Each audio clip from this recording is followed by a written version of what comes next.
Le climat anti-armes que nous subissons est autant le fruit d'une méconnaissance du sujet que d'une volonté idéologique d'infantiliser le citoyen pour le rendre dépendant de l'État, y compris pour sa sécurité. Éric Blondiot. Attentat terroriste aujourd'hui à Pas-d'Amalgame-sur-Mer, 12 morts pour plus de 200 blessés. Le ministre de l'Intérieur a décidé de prendre des mesures fortes en interdisant toutes les armes civiles et en fermant toutes les armureries. Donc dès demain, seuls les marchés parallèles pourront désormais vendre leurs armes. Il leur est demandé, je cite, de ne pas tuer, car c'est mal.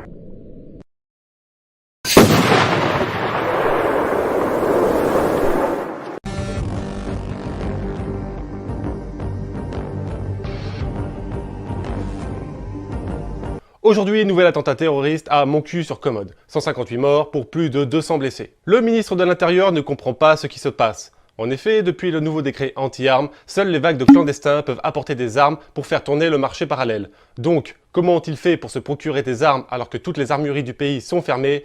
C'est la grande question du jour.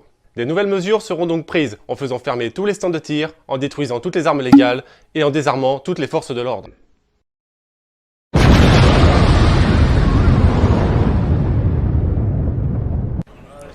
Oui, je suis actuellement avec les migrants de cette semaine qui sont les premières victimes de cet attentat à cause des manifestants nazis d'extrême droite qui font des amalgames malsains entre migrants et criminalité à cause de cet nouvel attentat à Isons-Souffert-sur-Marne.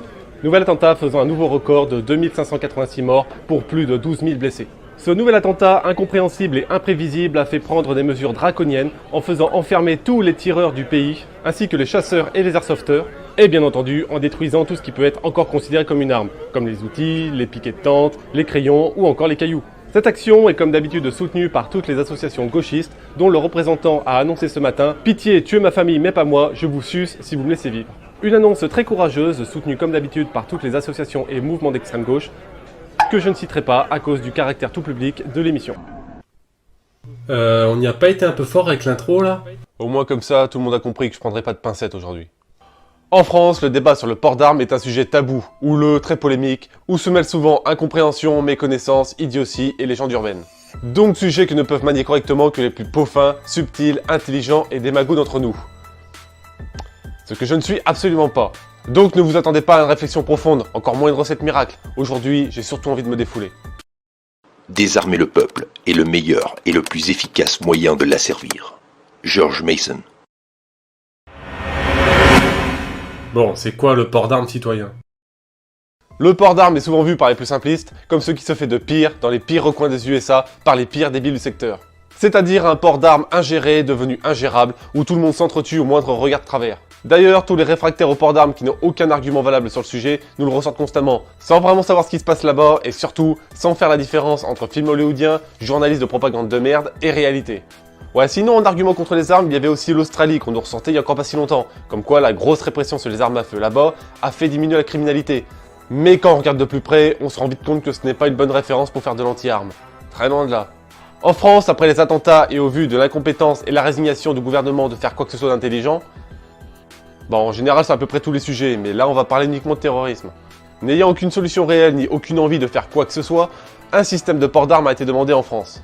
L'idée n'a rien à voir avec ce que pense à peu près tout le monde, c'est-à-dire le fait que n'importe qui puisse entrer dans une armurerie, acheter n'importe quoi et se balader tranquillement avec. Non, on n'est pas aussi con que ça. Faut arrêter de gober tout ce que les tapins journalistes de merde vous chient à longueur de journée à la télé. L'idée, c'est de prendre des volontaires et de les trier sur le volet. Pas d'antécédents psychiatriques, tireur régulier, casier judiciaire vierge, enquête de moralité par la police, porter son arme discrètement, donc en favorisant les armes de poche, puis ensuite leur faire passer une formation théorique et pratique sur le maniement, la législation et l'usage d'une arme de catégorie B, c'est-à-dire la même formation que celle de la police. Pour les représentants les plus cons de l'espèce humaine, le système de port d'armes est réclamé pour servir à ça. Tu m'as bousculé, connard! Alors qu'il l'est pour servir à ça.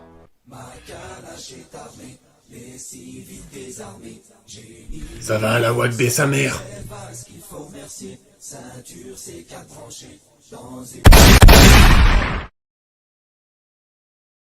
Aujourd'hui, même les plus idiots, les plus manipulés, les plus grands fans de BFM se rendent compte que le problème ne vient pas des armes légales, mais uniquement des armes illégales qui proviennent de nos chers pays voisins.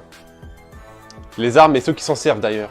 L'idée du port d'armes en France est d'avoir dans la vie de tous les jours, continuellement et quotidiennement, Des civils ayant la même formation et entraînement au maintien de l'ordre avec armes à feu que les policiers, les gendarmes et les militaires, avec un entraînement plus régulier vu qu'ils s'entraîneront dans leur propre centre de tir. Petit rappel vite fait, les forces de l'ordre, c'est 50 cartouches par an. Un tireur, c'est facilement 50 cartouches par semaine. Ce qui permettrait d'avoir des personnes aptes à intervenir n'importe où et n'importe quand, sans que personne ne puisse les identifier comme armés. Bah ouais, si Mohamed a envie de violer une femme, il va attendre qu'il n'ait pas de policier. Mais s'il se dit que malgré qu'il n'ait pas de policier, il y a des chances qu'un mec puisse l'en empêcher en lui collant un Glock sur la tempe, il va peut-être y réfléchir à deux fois. Le deuxième amendement n'a pas été écrit pour nous permettre d'aller à la chasse, mais pour tirer sur le pouvoir s'il arrivait que celui-ci passe aux mains de tyrans. Juge Andrew Napolitano. Un port d'armes en France? Le port d'armes a déjà existé en France, puis interdit par le décret du 18 avril 1939, dans le but, et de façon parfaitement officielle, De protéger la veuve et l'orphelin? non, d'empêcher une insurrection. Une insurrection, c'est un soulèvement contre un pouvoir établi ou une autorité arbitraire. À la base, le port d'armes a été interdit en France pour empêcher les Français de monter à l'Elysée, faire le ménage à grands coups de chevrotine dans le cul. Voilà, ça c'est pour Jean BFM qui pense encore que les lois anti-armes ont été établies pour protéger son gros cul. Non, non, connard, c'est bien pour protéger leur cul et leur carrière. C'est parfaitement officiel et tant pis pour les dommages collatéraux qui résultent du fait que les gens qui respectent les lois n'ont aucun moyen de se défendre. Publiquement, tous les propriétaires. Tiens, justement, en parlant de notre gouvernement d'incapables, là, je peux me poser une question. On vend nos armes à des pays d'Europe de l'Est, Afrique du Nord, pays roumains, etc. Beaucoup de pays qui s'en servent dans des génocides et ensuite qui viennent rafler dans nos rues. On peut pas simplement arrêter de leur vendre? Ça limiterait pas un peu la casse? L'Arabie Saoudite. Est-ce qu'il n'est pas indécent, franchement, de se réjouir de la signature de contrats commerciaux avec l'Arabie Saoudite, un pays qui a exécuté combien? 134 personnes depuis le début de l'année, qui bombarde avec nos armes, peut-être, au Yémen, des populations civiles, des hommes, des femmes, des enfants, qui condamne à la décapitation un homme de 21 ans opposant au régime. Franchement. Indécent de se battre pour notre économie, pour nos industries, pour nos emplois, et pas seulement avec l'Arabie Saoudite alors. Ah, parce que c'est rentable. Ok. On vend des armes à des pays qui s'en servent pour asservir leur peuple, ces armes reviennent dans nos rues pour nous tuer, mais ça permet aux débiles qui nous gouvernent de s'en mettre plein les poches, ça maintient un régime autoritaire déguisé, et ça permet de nous faire croire que le gouvernement nous est nécessaire, osef quelques centaines de morts. Ah, ça fait plaisir de voir que des patriotes comme De Villiers, aimés par les militaires, démissionnent honorablement par intégrité, alors que des enculés haïs par les Français s'accrochent au pouvoir comme un morpion sur mes couilles. Est-ce que les pays avec de sévères lois de contrôle des armes ont un taux de criminalité plus bas? Seulement si vous sélectionnez ce qui vous arrange. Thomas Sowell. Les armes à feu aux USA. Comme je l'ai déjà dit, si Jean BFM a envie de vous dire à quel point il est contre le port d'armes, en général, il se tournera vers les USA. Et pour avoir regardé beaucoup de vidéos sur le sujet, j'ai pas trouvé grand chose de très constructif chez eux. À part le légendaire « c'est comme aux USA », on peut pas dire qu'ils soient vraiment à fond sur les arguments valables. Donc on va commencer par les USA. Déjà, il faut savoir que chaque État a ses propres lois, et le port d'armes est interdit dans pas mal d'États. De manière détournée bien sûr, disons qu'il est autorisé, mais sous certaines conditions et avec une raison valable. Certains États sont très stricts en matière d'armes à feu. Et justement, les taux de criminalité les plus élevés sont bien souvent dans les États les moins armés légalement, comme le Maryland ou Chicago, qui sont connus pour leur corruption politique, leurs crimes très violents et leurs lois anti-armes les plus strictes. Alors pourquoi tout le monde regarde l'exemple des USA pour se donner raison? Pour beaucoup en Amérique, tous les États ont les mêmes lois, même mentalité, même culture. Donc tous ces amalgamés est très simple. C'est comme si moi je disais, en Europe, il y a le port d'armes. Un habitant sur deux est armé, et le taux de criminalité est très élevé. Conclusion, le port d'armes et les armes légales commettent des crimes. Facile, non? Ah, là, ça marche beaucoup moins bien quand on sait qu'en Europe, pour l'instant, chaque pays a ses cultures et ses lois bien à elle. Mais en jouant avec les mots et les chiffres et en profitant du fait que de toute façon, personne n'ira vérifier, les médias peuvent vraiment vous prendre pour des cons. Et ça marche très bien, parce que c'est justement l'inverse. Les pays où les civils sont le mieux armés et légalement ont toujours le taux de criminalité le plus bas. Les arguments pour le contrôle des armes sont tous facilement démontables. Celui des USA bien sûr, surtout si on met dans l'équation leur culture et leur passé très violent qui ne s'oublient pas comme ça, leur vente d'armes très mal gérée, et le fait qu'ils soient en guerre permanente sur n'importe quel pays ayant un peu de pétrole. Si on les compare avec les Suisses, pays très armés avec un taux de criminalité très bas, tout de suite l'argument c'est comme aux USA ne vaut plus rien. Mais beaucoup d'autres arguments sont également très facilement démontables. Comme celui qui nous dit qu'en interdisant les armes légales, les criminels n'auraient plus aucun moyen de nous tuer. Argument éventuellement prenable en Amérique, où la plupart des armes illégales proviennent du marché légal. Mais en France, les armes utilisées dans les attentats, déjà ne proviennent pas du marché légal, Mais surtout on voit bien que c'est beaucoup plus simple d'utiliser un véhicule plutôt qu'une arme à feu, pour un résultat quasi identique. Mais aussi pour le fait d'acheter une arme à feu illégalement en France. Putain mais vous imaginez pas à quel point c'est facile de se faire un petit arsenal d'armes automatiques avec un pays comme le nôtre qui n'a pas de frontières et à côté des pays roumains et arabes. Franchement, combien de fois j'ai pu voir eh ben si on vend moins d'armes dans les armures, il y aura moins d'armes en France, donc moins de tueries, c'est mathématique, hein. Quel connard. Mais quel connard. Mais vous êtes cons les mecs, je vois que ça. Franchement, sans même passer par internet, en sachant à peu près où chercher, n'importe qui peut choper des armes militaires sans présenter un seul papier. Dans un pays sans frontières comme le nôtre, vous imaginez même pas à quel point c'est simple. Si les policiers reviennent, ça va péter. Mais les gendarmes sont tranquilles. On aime bien les gendarmes ici. Et les policiers. Ils aiment bien. Moi je vous promets, il y en a, il va en avoir marre, il va tirer sur la police. Vous avez peur justement que ça monte d'un cran, que ça dégénère et que ça parte en ville? On est en 2017, hein, tout le monde a des armes faciles, hein. Surtout ici, hein. C'est vrai. Hein. On trouve plus facilement des armes que du travail. Hein. Là c'est vrai. C'est vrai, hein. Je vous promets que c'est vrai. Donc ne réguler que les tireurs sportifs et laisser les frontières open bar, c'est complètement con. Enfin, complètement con ou voulu. L'un ou l'autre. Une question fréquemment posée est: doit-on interdire les armes pour empêcher les massacres par arme à feu, ou bien armer le peuple pour qu'il puisse se défendre? Bien entendu, ces deux arguments se valent pour beaucoup de pays. Mais en France, la question ne se pose même pas. Ici, la vente d'armes militaires est très encadrée. Et depuis peu, la vente ne peut même plus se faire sans devoir passer par un armurier. Et pour les armes plus faciles d'accès, c'est-à-dire les armes de catégorie C ou D, disons que si je veux faire un massacre et que j'ai le choix entre mon fusil à verrou ou un camion, ouais, je crois que je prendrais quand même le camion. Et même sans devoir passer par l'allocation de camion. Je rappelle qu'en France, rien n'est fait pour contrer l'import d'armes à feu dans les rues. Et ce sont ces armes-là qui sont utilisées dans les attentats. Critère que beaucoup semblent oublier.